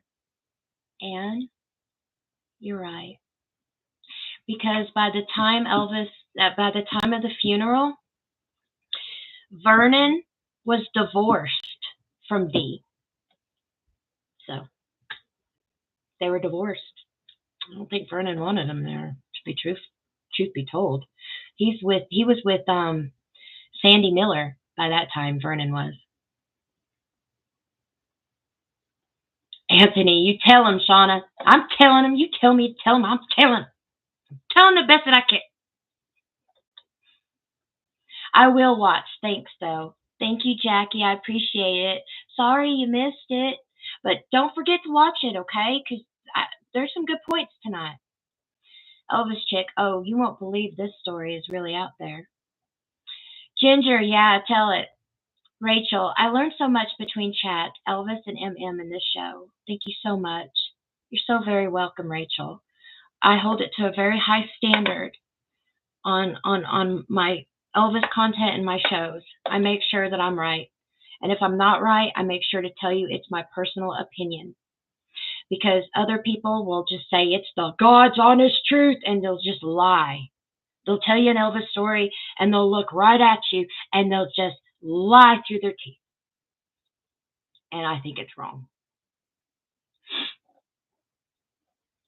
And tell them all why Billy Stanley was not allowed around Elvis in the last few years. Well, you opened up a whole box that I can't even get to right now, Anne. I was about to get off for the night. But the street drug use was getting so bad with the brothers that it was just running rampant, you know. And as far as I know, there is a story, I think Marty said it, or was it in Elvis What Happened? I'm trying to remember which book it was in. But anyway, there's a story that goes out that states that Ricky owed money to a drug pusher, and their drug pushers were after the Stanleys. But Red and Sonny West, I believe, intervened and got them out of trouble. Um, and Elvis didn't want them even around after that because of the trouble with drugs and that owing money to drug dealers. Now, I don't know if that's what you're thinking about, Anne, but I think that was part of it. Queen, I've been quiet, but I'm sure enjoying our live. Glad to see you're feeling better. Thanks, Queen. If I can just get rid of this cough and runny nose, I'd be a-okay. Molly, your nose won't quit running. You better go catch it. Honey, I've been trying to catch it all week. In the mornings, it's worse. Hopefully, it'll be gone by, Monday, I'm hope. Will, I listened to one. Oh, I can't. Hold on. I listened to one of Ricky's sermons, and he said that the reason that they were in the children's home is because their father was abusive, and she put them in there to protect them from their father. Why didn't she just take the children and leave? I wouldn't want to put my kid in a foster home, in a children's home. I don't get that. But it is kind of convenient that once she snared Vernon, her and Vernon went and picked up the boys from that children's home. So, Elvis chick, isn't he really nuts, Ginger? This one tops the cake. Maybe someone else knows more. Karen, someone said one of the Stanleys did CPR. I said Joe. Oh, well, the Stanley boys never did CPR on Elvis. It was Joe. But then again, there's another article where Joe states that there was like rigor mortis and there was no CPR done. Sometimes it's so hard to dissect these people and what really went on. Molly, as Elvis says, lying like a rug. That's a good term too. And Billy's story is so much deeper and darker than most know. Hey, Anne, why don't you and I get together? Find me on Facebook on Shauna Fleming. You'll find me. Or go to Tenderly Loving Elvis Facebook group and find me, and let's talk about it. But I think it's I think it has a lot to do with why they became drug users. It's always something deeper that puts people into the drug world, the drug scene. There's always something that drags you in, some past trauma or something dark. So, Cheryl, I need to know this Billy story. True, all of it is. And all I will say is the Stanleys are more than bad news. They absolutely are. So be careful out there, guys. Be careful out there who you put on a pedestal in the Elvis world, because that's the point of this show. Plus the fact when I read that the Stanley wanted to be a tour guide and actually have EPE hire him to do that, I was like, we've got to do this. We've got to do this show. We've got to do this history lesson. We've got to remind the masses of the Stanleys, because obviously they've forgotten throughout the years what the Stanleys have said. You can't say Elvis committed suicide and then want to work at Graceland. Okay? 9 times out of 10, if you say Elvis committed suicide and you go to work for Graceland, aren't you going to start telling your tour people that Elvis killed himself? That is misinformation. They're not going to hire you. And another thing, just don't forget that their mother said Elvis had sex with his mother. And Elvis was a homosexual. Really? I don't know how much money she thought her book was going to get, but she didn't make hardly nothing. I mean, when she died in 2013, she had nothing. So her book didn't do anything. So her putting false witness, and doesn't the Bible states something against false witness, you're not supposed to do false witness against your neighbor. Isn't lying about someone's legacy false witnessing against someone? Isn't that a sin? Whew. Whew. Wouldn't want to be her, or them for that matter. I definitely wouldn't want to be Prissy Pants after we've debunked her lies throughout the years. So, but then again, she's probably an atheist. I mean, she believes in the religion of science. So, whatever. These people have no conscience. I don't think they have a conscience. I think what they have is bank accounts that need to have money put in it. So after learning from your channel, reading Child Bride, and watching what Pris did after Lisa died, and reading court documents, when I watch videos of Elvis later shows, I see him as just a man. And that's the way you should see him, soul. Men, all men, have flaws. We're all human. We're all going to make mistakes. He did the best he could, but look who he had surrounding him. You are who you hang around. You know, that's the first message my father ever taught me when I was about 12. And I'm telling my son, and I hope he tells his children, you are who you hang around. You are who you hang around, guys. And that's something I took from my father, and I'll take it till the day I die. You are who you hang around. Rachel, I've been on several Elvis pages where Elvis is bashed. I thought it was a great page. I was sadly mistaken. I lost respect for people running the page. I thought they knew their stuff.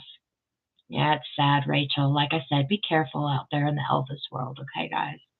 They're not all understanding, and they don't think Elvis was human. They think Elvis is like supernatural or something. It's like, excuse me, he was human. God gave him a gift of song, and he gave us that gift. The thing is, he was a human being. He had feelings, he had emotions, he had stress, he had complications, he had troubles and tribulations and things just like us, but then now he's an entertainer, so he has it even more than us. So he had a lot he had to deal with, and then some. And then you have the people running around him and wanted to be a part of him, and wanted to take parts of him. Karen, it's one of the 10 commandments. It is. You're not supposed to say false witness against your neighbor, and lying against someone, I don't care if they're famous or not. That is false witnessing. You shouldn't lie against somebody. It's not right. And it is one of the 10 commandments.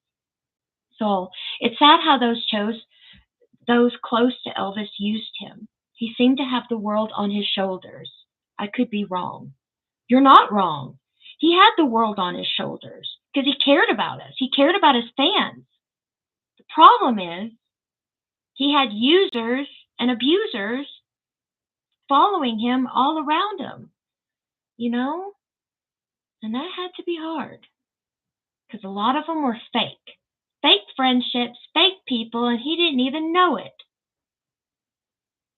And you know, when you get up there elevated like that, on a pedestal like that, I guess it would be hard to figure out the real love and the fake love. I'm sure he figured out Prissy Pants, and I know he knew what Dee's stuff was from the beginning. But when it came to his entourage, it was probably a lot harder for him to distinguish who's telling the truth and who isn't. Anthony, Dee Stanley died with nothing because she was nothing. Well, she made herself nothing the day she lied about Elvis. Elvis chick, been there to Rachel, and I unsubscribed. Who's this Rachel? I don't know who this channel you're referring to, Elvis chick.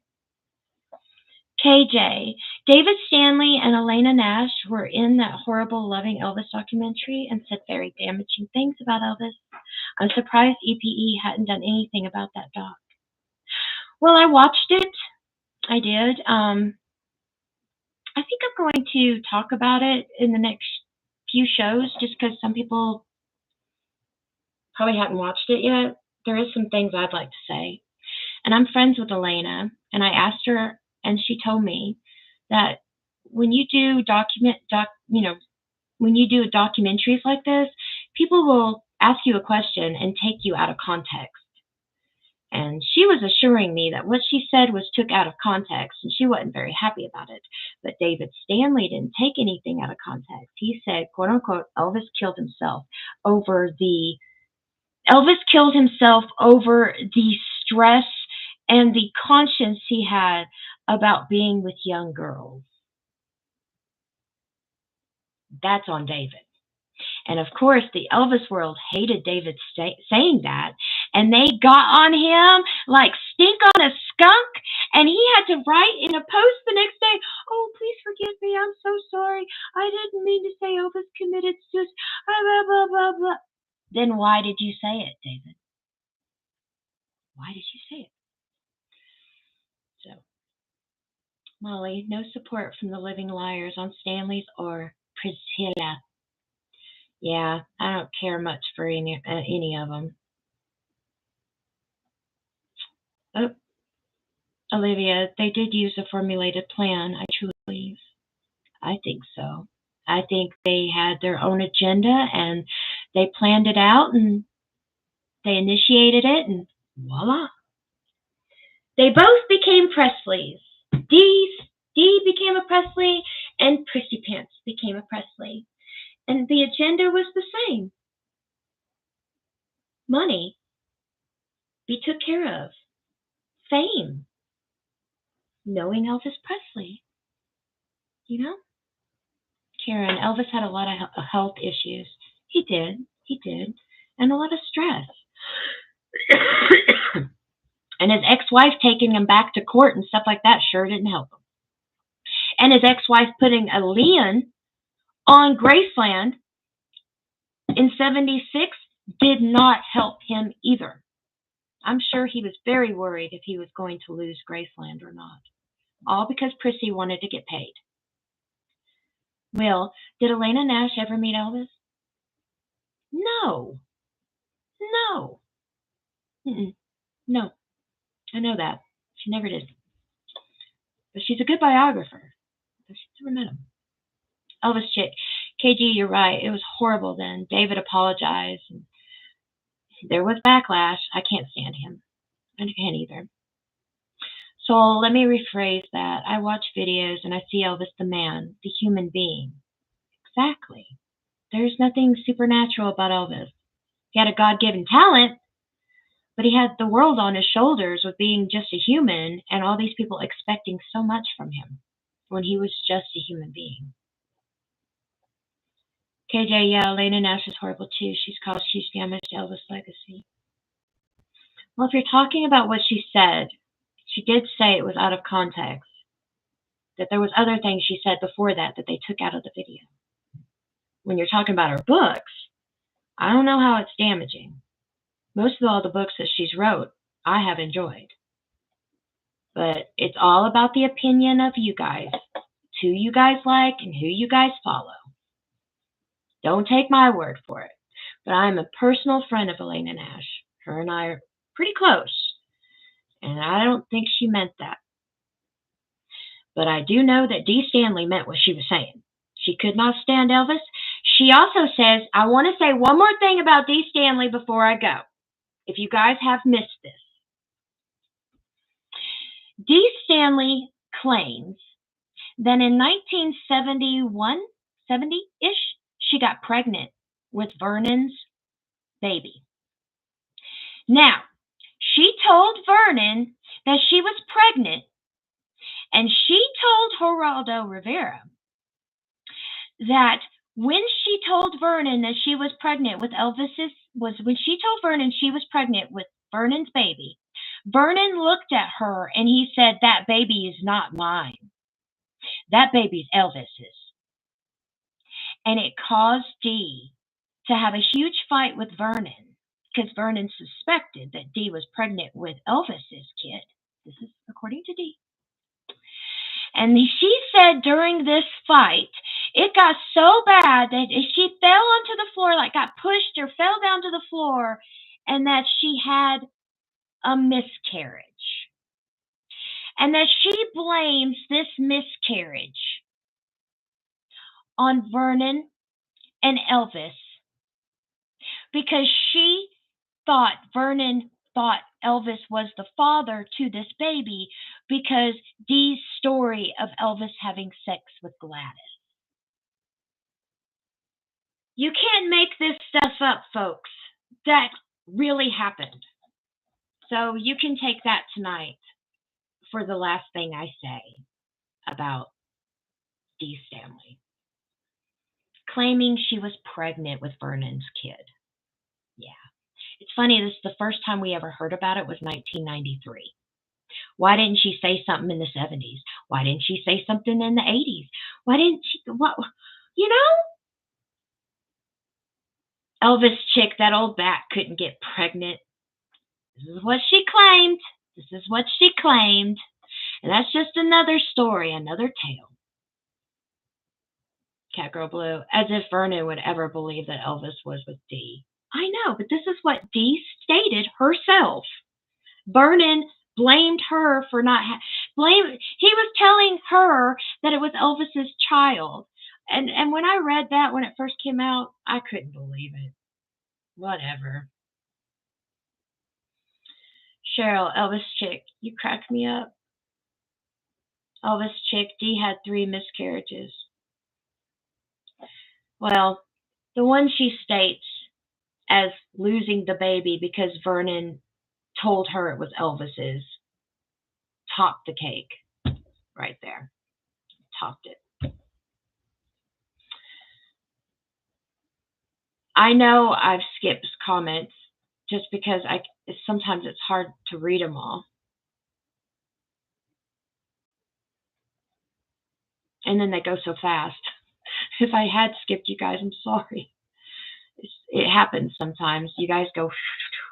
Sometimes I'm good at not skipping, but when you guys are typing real fast, and then when I try to look what you typed before, it's hard to find. So I'm sorry. And if you had said something and I skipped it, you can write it now before I go so I can read it. I don't know. I can't look up. There's too many of them. Elvis chick, sorry I cut it off, but 2 of those of D's are still alive. Oh my gosh, Elvis chick, you're saying that her 3 sons were her miscarriages. Oh, I love you, Elvis chick. I knew you and I were meant to be friends.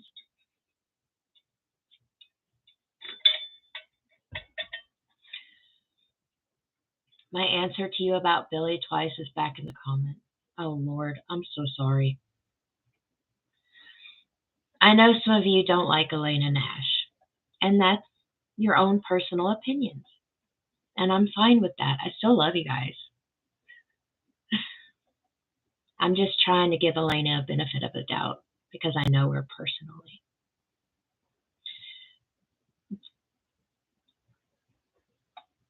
I know she talked about R. Kelly and Elvis, but she said stuff before that too, and they cut it off and they just put this part in. So it makes you think that this is all she said. You know, this is what happens when you sensationalize things.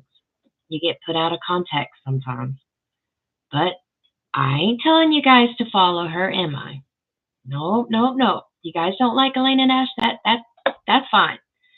But I'm personal friends with her. Anthony, but Dee could withstand Elvis's money, though. That's why she hooked up with Vernon. Well, she was just trying to get the second best thing, Anthony.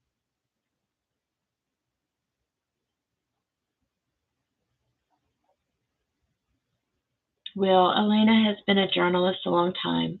I saw a pic of her from the 60s from the Monkees doing an interview, so I didn't know. She's also a fan of Elvis. If she was, why wouldn't she try to meet E? I don't know, Will. Why don't you ask her? She's on Facebook. Well, she usually responds to people who ask. You ask her. So, D as in delusional. I like that, Soul. She was delusioned. That's for sure. Elvis chick. I'm making a joke out of something that's bullcrap, D said. Sorry. I love y'all. I love you too. But then again, KJ, I don't agree with you on that one. I don't like some of the things Peter Golenick said in his books. So we're at a standstill on that. I do own them, but I mean, if you want to go by Baby Let's Play House, Elvis and the Colonel, and Elvis and the Memphis Mafia, which they're calling the Elvis Bible. And then you want to go by Peter Golinik's books, which he didn't even interview people that he should have to make the books. I don't know. But it is a matter of opinion who y'all's favorite Elvis biographer is. You know, maybe if I ever had time, I'd write a book and you guys might like it and some of y'all might not like it. That's just what makes the world go round. Some of y'all are going to like it, some of y'all not going to like it. Queen, I seen the entire interview and the audience didn't believe any of it. She was disgusting. Her witnesses to this lie had all passed on and it was defamation. I know, but she couldn't get sued because you can't be sued for defaming someone who's dead, right? So that's why people that are lying on Elvis now can't be sued because you can't sue for defamation of a dead guy. I wish they would change the law, especially if the dead guy is a famous person whose name, needs to be, as it was. Queen. So that's what I think.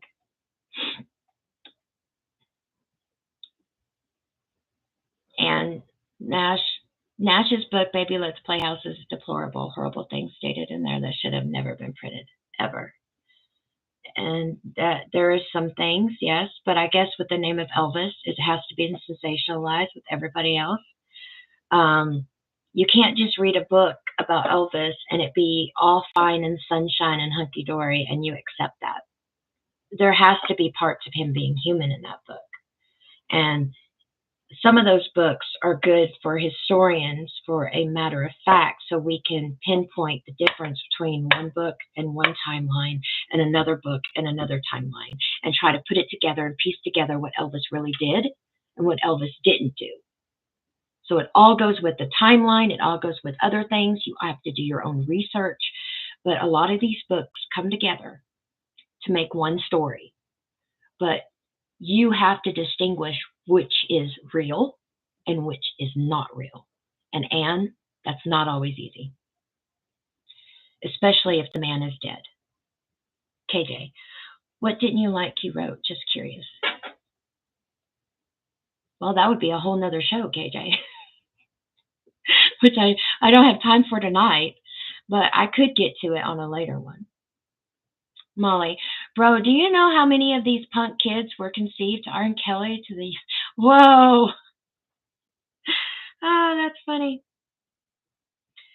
Cheryl, I'm very fond of Elena Nash. She's an excellent journalist. She's always answers my questions. Do you know it took her 6 years to research to write The Colonel? I do. She actually takes her time to do the research. So I don't know, guys.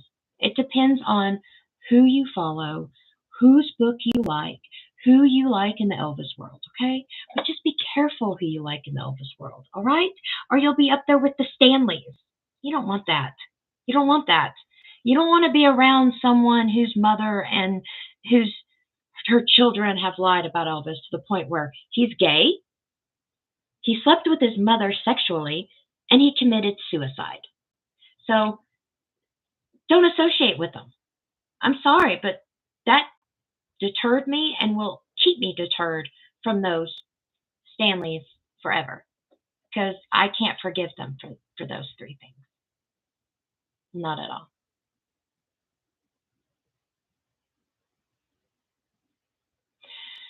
Will Foster. Now, the Colonel, I believe Elena Nash's book because she met him, and she did. And she did her research on the Colonel. She spent some time with the Colonel. So it just depends on what books you like, who you follow, and all that. Just be careful who you follow in the Elvis world, okay? That's the point of this show. If anything gets in y'all's head tonight, be careful who you follow and who you put on a pedestal in the Elvis world, okay? Because some of these people have said some damning, awful things about Elvis in the past. And now they keep coming back in the future like we completely amnesia, forget what they say in the past, so they can sell another book, so they can sell this, so they can do this and make money off of Elvis' name. They think we're stupid. They think us Elvis fans don't remember what they said in the past. And it's like, yes, we do. We don't have amnesia. So if you took anything from this show, please take that. Please take that.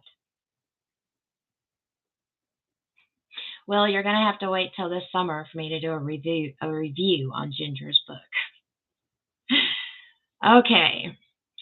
Anyways, guys, I've got to go tonight. I've been on for 2 hours, and I've been up since 5:45 this morning, so it's about that time. It's especially when my brain don't want to think anymore.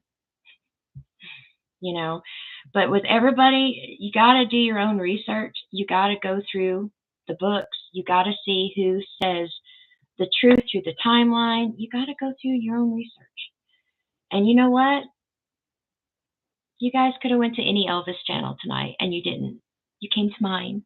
And for that, I thank you guys. I love you guys for that. Thank you for coming to my show tonight, for my channel. We've been a long way together, guys. In 2 months, this channel has been going for 2 years. And it's because of you guys that it keeps going. If you guys like what you see, if you guys like what you heard, and you haven't become a subscriber, please subscribe to this channel and hit that like button and the notification bells to be notified for new shows, please. Every subscriber helps. I really appreciate it. I love you guys so, so very much. And I just want you guys to stay safe out there and just know that doing your own research is very important, okay? Especially with researching Elvis. You got to read through the fine print.